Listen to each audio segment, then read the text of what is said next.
Just-in-time privileged access is a critical cybersecurity practice in organizations that want to protect themselves against having always on or stale privileged credentials used against them in a cyber attack.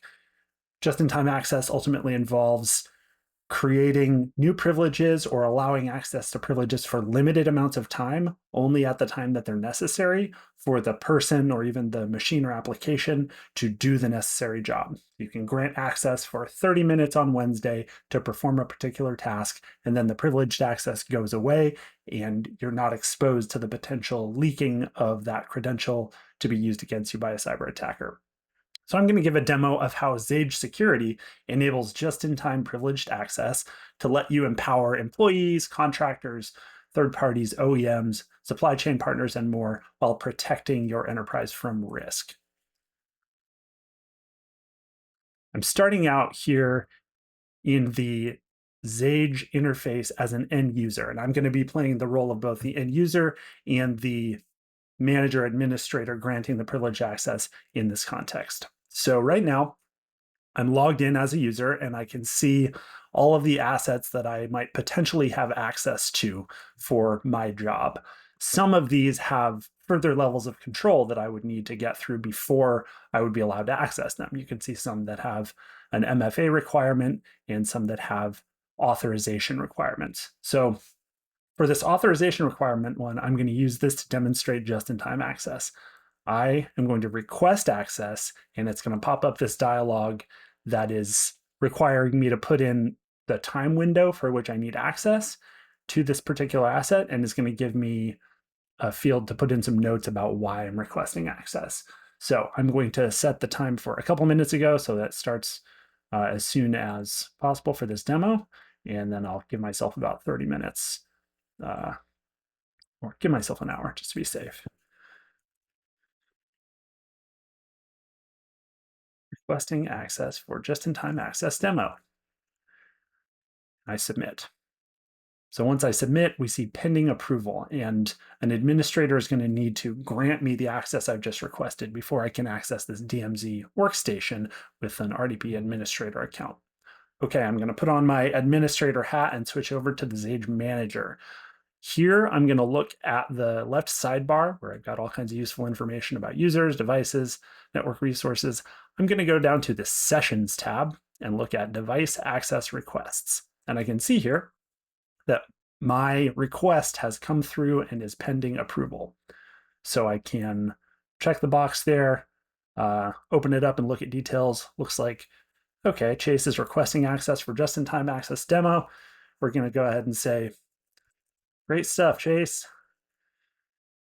Give a great demo of just-in-time access and approve the request.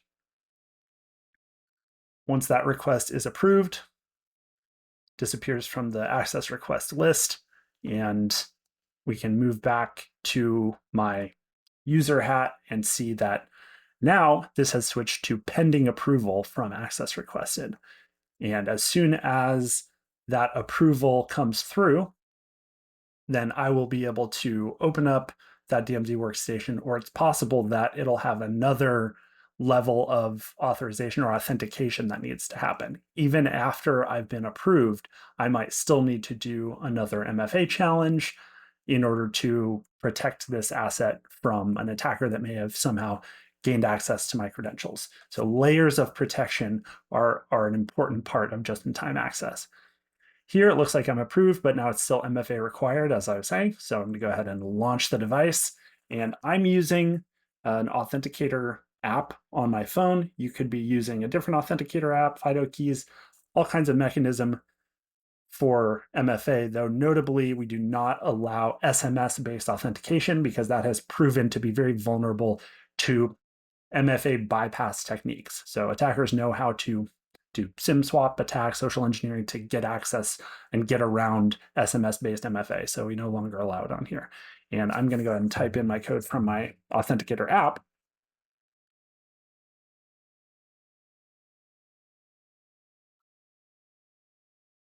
And verify. negotiating credentials and activating an account. That's setting up a new set of credentials on this endpoint for me to access so that I don't know the username and password that are actually on this device. Xage has negotiated a new one for me. And now I have my just-in-time access.